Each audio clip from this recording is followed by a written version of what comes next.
So many games are dropping in 2025 that it's hard to keep up. Between huge releases and smaller hidden gems, some incredible titles have already launched. And you might not even know it. In this video, we're highlighting the best new games you can play right now. From blockbuster hits to under-the-radar surprises. Whether you missed them or just didn't realize they were out, now's the time to catch up. Atomfall. Honestly, there's been criminally few new survival games coming out this year. I'm not even sure if I'll keep doing these genre roundups at this pace. But recently something interesting dropped called Atomfall, made by the developers of the Sniper Elite series.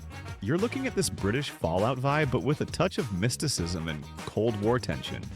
You're trying to survive in a quarantine zone after a nuclear disaster that actually happened in real life back in '57. Only here, everything's reimagined. 5 years have passed, and now it's not just radiation. There's cults, mutants, and government conspiracies too. You play as this nameless survivor trying to figure out what the hell happened while chaos unfolds around you. Cultists in masks, robots, creatures that look like they were pulled straight from folk horror stories. Gameplay is classic survival stuff. You explore, gather loot, craft gear and weapons, trade with NPCs, and fight anyone from bandits to mutants. Weapons are scarce, ammo even scarcer, so you'll often end up fighting hand-to-hand. And that's genuinely stressful, especially when a mob rushes you. Plus, the game has choices. Don't expect Detroit-level consequences, but they do matter. Help a cult and you get their support, but others start hating you. Classic stuff. Overall, it's a solid survival game with about 30 hours of story. If you're looking for something new in this genre, definitely worth checking out. Rise of the Ronin. I don't know if anyone remembers, but last year there was this game people called the new Ghost of Tsushima. Well, I didn't remember either until Sony dropped a trailer for the actual sequel. Anyway, everything exclusive these days is just temporary, and they ported this one to PC too. The concept is pretty straightforward, and it's an open-world action game where you're a nameless Ronin who decides who to fight for, the Shogunate against it, or the Western visitors. The game also has choices that decide whether to kill or spare, join the anti-Shogunate, or stay neutral. The story changes, and there are multiple endings. But again, don't expect an incredible narrative. The main focus was on gameplay, and that's pretty good. Combat reminds me of Nioh, but with an open world and bigger weapon arsenal, plus emphasis on parrying. Kinda like Sekiro. You can and should explore the world on foot or horseback, use your grappling hook to get on rooftops, or glide with the local glider. So basically, if you're looking for another open world game with tons of activities, moderately challenging combat, and a simple story set in ancient Japan, it's worth a look. The Last of Us Part 2. Speaking of ported exclusives, I'm sure every gamer has heard of this one at least once. This was basically the last game with the only PlayStation tag that got ported to PC. The Last of Us Part 2 itself is an extremely controversial project, even in 2025. Players still haven't agreed on it. The community is still split. Some call it agenda trash. Others worship it as a masterpiece. Truth is probably somewhere in the middle. My advice? Experience the game yourself without listening to either side and form your own opinion based on personal experience and emotions. That matters way more than what you hear somewhere else. The game itself, like any other former Sony exclusive, is mostly an expensive, high-quality cinematic experience. Not just in presentation, but gameplay too. Yeah, people like to call it stealth in bushes, but if your hands are in the right place, you can create some real beauty on screen. So for fans of brutal and maximally savage gameplay in all its glory, this game might just work. The Precinct. A criminal sandbox in the spirit of early GTA games recently hit PC and consoles. But here you don't play as a car thief, you play the opposite side, a police officer. Inspired by the troubled New York of the 1980s, The Precinct lets you step into the role of Officer Nick Cordell Jr., who's trying to protect citizens from criminal gangs and uncover the mystery of his father's death. You're looking at a neon noir police sandbox with thrilling car chases through the night city with destructible environments. Though you can do this during the day too, it's just way more interesting at night. The game actually has dynamic day-night cycles and weather conditions. Critics rated the game pretty cautiously. Players praised the GTA atmosphere while waiting for the new part, plus the nice visual style and random crime mechanics, along with intense shootouts that don't forgive mistakes. More negative reviews mention bland storytelling and repetitive gameplay that gets old fast, but the game turned out pretty popular among Steam users. Peak player count hit over 10,000 within a couple hours of release, which is pretty solid for this genre. Friends, if the game caught your eye, you can try a free demo on Steam if you want. Besides PC, it's available on PlayStation 5 and Xbox Series X and S. FragPunk. Another hero shooter, but with an interesting mechanic of changing rules right during combat. Let me try to explain what I mean. In short, at first glance, it's another 5-on-5 team shooter with special emphasis on low TTK and super fast rounds. A round can end in 2 to 3 minutes, and enemies die from a couple hits. But the main feature is completely different. Before battle starts, teams choose card sets that change game rules right during the fight. With them, you can increase jump height, or resurrect all fallen teammates, for example. There are about 100 such modifiers, plus cards can be combined for useful or funny effects. Character synergy and skillful weapon use are just as important. Each hero has 3 abilities. Someone throws smoke, someone builds walls, someone calls drones. The gameplay is pure chaos, and I mean that in a good way. You don't need to strain your brain thinking about unique tactics. Just jump in, have fun, and jump out. AI Limit. A game with anime styling and pretty nice combat system. Yeah, it's another Souls-like, but this time you play as a girl named Arin, the last of the Blazers. These are people with superpowers trying to survive in a world where artificial intelligence has taken over everything, and humanity is on the brink of extinction as usual. Classic concept. Nothing surprising here, though. I want to praise the world implementation. This dark sci-fi looks pretty good and atmospheric in its own way. Gameplay is divided into standard components: exploring locations, solving puzzles, and combat with regular enemies and bosses. Bosses like giant droids or AI knights hit so hard you learn their patterns like multiplication tables, while regular enemies from spider bots to flying drones come in swarms but get boring quickly. Story is delivered through cutscenes and notes. Arin searches for the truth about her past, but the story is cliché in places, though a couple twists do hook you. If you're looking for something anime-ish with decent combat, definitely worth checking out, but don't expect a 10 out of 10 masterpiece. Grit and Valor. This is a strategy about managing a squad of mechs in an alternate World War II with diesel punk aesthetics. Sounds unusual already, so let's keep it short and to the point. Story-wise, it's 49. Germany has seized power in Europe with combat mechs, and you as the player control an elite squad of robots fighting for the resistance. Main goal is crossing occupied Europe and delivering electromagnetic weapons to the heart of enemy territory, because only this secret technology can destroy the enemy capital and turn the tide of war. Gameplay-wise, it's a turn-based tactical strategy with puzzle elements. Each map region presents a unique challenge with different terrain types and enemy varieties, so victory requires smart positioning, identifying enemy weaknesses, and using tactical advantages to protect your command machine. There are also bosses. Generals you'll face during decisive battles in each region, and fighting them requires special strategy. Plus, between missions, you can and should upgrade your mechs and pilot skills using resources gained in battle. Storror Parkour Pro. This recently released indie game looks genuinely intriguing. Don't expect me to show you some horror, though. That's just the name. But what's interesting is the parkour, which looks really, really cool. The action takes place in London. There's an open world, story mode, and something like co-op or multiplayer. This game looks like a project focusing on one and only one thing: enjoyable parkour-based gameplay. Seems like the game uses its own animation system that combines motion capture and physics-based movement. And it all looks genuinely awesome. Like if Mirror's Edge had a baby with human fall flat. Which honestly sounds like a really good idea. We'll definitely get platforming and ragdoll people flopping around everywhere. Everyone loves good ragdoll physics. From the first few hours, this game definitely has that. Just tons of raw indie energy. Worth noting, this is a pretty ambitious project.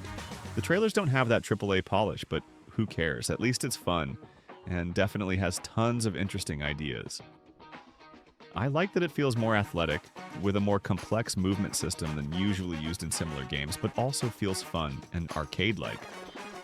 This game doesn't have the most realistic parkour. From what we're seeing, it emphasizes fun over strict adherence to rules like in a parkour simulator. But still, it's too early to say what it really is. It looks cool, these animations are gorgeous, and the physics provide the main thing, and fun gameplay. Wreckfest 2. Another simulator. I'm personally waiting for like crazy. It's the second part of Wreckfest, and considering I put hundreds of hours into multiplayer in the first one and was wildly satisfied, yeah, these are the same developers who gave us the amazing first and second Flatout games, so the game is sort of a pseudo-racing sim, focused on car destruction and physics. I should clarify right away that the project is in early access and full release will only be next year, but you can already try the game, though content is pretty limited compared to the first. Just 4 cars and 4 tracks, so heads up. The game's essence hasn't changed a bit, and it's still brutal carnage on wheels, where the main task isn't necessarily finishing first, but at least making it to the finish line alive. Modes are pretty standard. Derby and regular races. Unfortunately, there's no career mode yet, but there's multiplayer for 24 players like in the first part, where you can really have fun with other players. I don't know about others, but I personally spent most of my time in the first Wreckfest in multiplayer, where every race is unique and you never know what awaits you. A racer who decides to take you out on a turn, or meeting a bus that doesn't really participate in races but just rams everyone. All this combined with amazing car physics where every hit feels real and affects future gameplay. So if early access doesn't scare you, I recommend checking it out. Split Fiction. However, for those interested in something story-driven that you can play with a friend, or better yet your significant other, I'd recommend Split Fiction. It's a new game from the developers of It Takes Two and a Way Out, so they definitely know how to make good co-op games. The story setup is a bit unusual, and it's the distant future, and you play as 2 women, both writers. One prefers fantasy, while the other is more into sci-fi, but eventually both settings intertwine, and the main task is escaping from all this. The main cherry of the game, like other games from these developers, is gameplay strictly tied to co-op. You literally can't play alone. You have to play either together on one PC or online, whatever's more convenient. The game deserves praise for variety. Traveling between different worlds, platforming, fighting enemies and bosses, solving puzzles, and a simple but interesting story. Each level brings new mechanics. Sometimes you turn into a pig with rocket farts, sometimes you fly on a dragon. The game forces you and your friend to work as a team, and that's its hook. There aren't many story-oriented co-op games like this nowadays, so if you missed it, I highly recommend fixing that. Assassin's Creed Shadows. A game that, despite all the unpleasant pre-release news, including early leaks where you could buy discs secondhand, surprisingly turned out not as bad as everyone expected. Though it's still the same old Assassin's Creed, but this time set in feudal Japan. For the first time in the series, there are 2 protagonists. Technically, there was Division before, but we were mostly choosing character skins. Here are genuine 2 characters with different gameplay and their own stories. Not only Yasuke, who prefers cutting down enemies directly, but also a girl Naoi, whose combat style is better suited for stealth gameplay in the spirit of classic series entries. And yeah, a few words about combat. It's surprisingly good. Unlike previous parts like Valhalla or Origins where combat felt clunky, here slicing enemies into pieces is quite pleasant. Plus the game, as befits Ubisoft open-world games, has a surprisingly beautiful world with plenty to admire. Maybe not the artistic level of Tsushima, but definitely not much worse. The story here isn't masterpiece level, about 20 to 30 hours, but definitely hooks you in its own way. So Assassin's Creed Shadows is a game I didn't expect much from due to negative news coverage, but it turned out to be a solid middle ground title, definitely worth your attention. Try the game yourself first. Stories from Seoul, The Gundog. Next up is a pixel art game that most people would probably skip, and that's actually a real shame. This is an amazing visual novel mixing anime and 80s sci-fi that already hooks you with its visual style alone. At least it did for me. In short, the action takes place in the future when humanity broke into space and survived a solar war. The main character still suffers from PTSD. He lost his comrades in war. Now the veteran serves as an officer on patrol ship Gundog.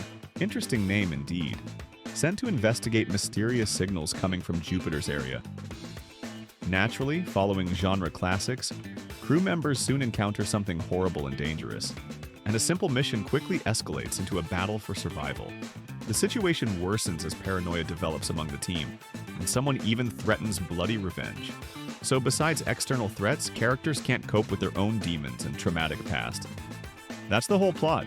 Gameplay is a mix of visual novel and point-and-click adventure, where you need to carefully watch character dialogue to identify signs of that paranoia and conspiracies. But still, what mainly attracts in the game is atmosphere and style that just oozes old-school nostalgia. Door Kickers 2. The next nice indie game can be described as SWAT 4 but in isometric view, and that's meant in a good way. The game isn't exactly new, and it came out much earlier but got its full release only this year. It's sort of a tactical action game where you control a special forces group eliminating terrorists in the Middle East, in a fictional country. I should clarify right away that you control not one squad, but several, each suited for specific tasks. Some are perfect for direct assault, others better for stealth elimination, and others ready to fight with rusty weapons just to complete their mission. And there are plenty of missions. Rescuing hostages, clearing enemies. Gameplay is real-time tactics with pause. You plan how to enter, set waypoints, give orders, then watch your plan either work or fail when someone accidentally steps on a mine. They also added 4-player co-op. Now you can synchronously break down different doors with friends and create real chaos on screen. If isometric view doesn't scare you and you're interested in well-thought-out gameplay, check it out. Trust me, totally worth it. The first Berserker, Khazan. For fans of brutal and genuinely stylish hardcore games with amazing stylization, I definitely recommend this game about the first Berserker. I already talked about it in upcoming game compilations, and now it's finally out. Story-wise, the setup is simple and clear. You play as a general who gets brutally betrayed by his own army, then decides to take equally brutal revenge. That's about it for the plot. I don't know about others, but literally the first thing that wildly hooks me about this game is its visual style. This anime 3D mix looks stunning. Animations, effects, boss design, everything's top-notch. Gameplay-wise, the game delivers too. Cutting down enemies here is extremely satisfying. Not only is combat dynamic, it's also challenging. Somewhat similar to Sekiro combat, where parrying is your best friend. You catch attacks, break enemy stance, and stylishly finish them off. There's also different weapon choices. Two-hander, spear, or dual-wielding sword and axe, each with its own style and skill tree. And probably a separate work of art in the game are boss fights, where each is unique and requires a specific approach. Hardcore game fans will definitely appreciate this. Shame the story isn't exactly a masterpiece, but on the other hand, people weren't waiting for this game for the story, so that's quite forgivable. The last game today is the third part of Pathologic. It's at the very end for one delicate reason. This is just a prologue, not a full game, but one that already feels like a full game by itself. Creepy, atmospheric, and full of questions you'll be searching for answers to. If you're not familiar with this game series, I'll briefly explain. Here you fight plague in a strange town, and every choice you make is a step towards salvation or catastrophe. Specifically in the third part, you play as Daniil Dankovsky, aka The Bachelor, a young doctor from the capital searching for the secret of immortality. He's sent to a small town where a mysterious epidemic begins, and suddenly you're neck-deep in chaos. You examine patients, issue orders, and try to understand what the hell is happening here. The hook is that the story isn't linear. You can go back in time, change decisions, and see how it changes the future. The campaign is short, about 5 to 7 hours, but replayability is high. With different choices, you can stretch it to 15 hours, and that's just the free prologue. So if you're waiting for the third part, I recommend checking it out. And those were all the interesting new releases I picked out for myself. But of course there are others. The Oblivion remaster or Doom: The Dark Ages, which I talked about in other videos. If you know other interesting new releases, write about them in the comments. I'll gladly read them and maybe find something to play myself. Well, I'm not saying goodbye. See you in the next videos.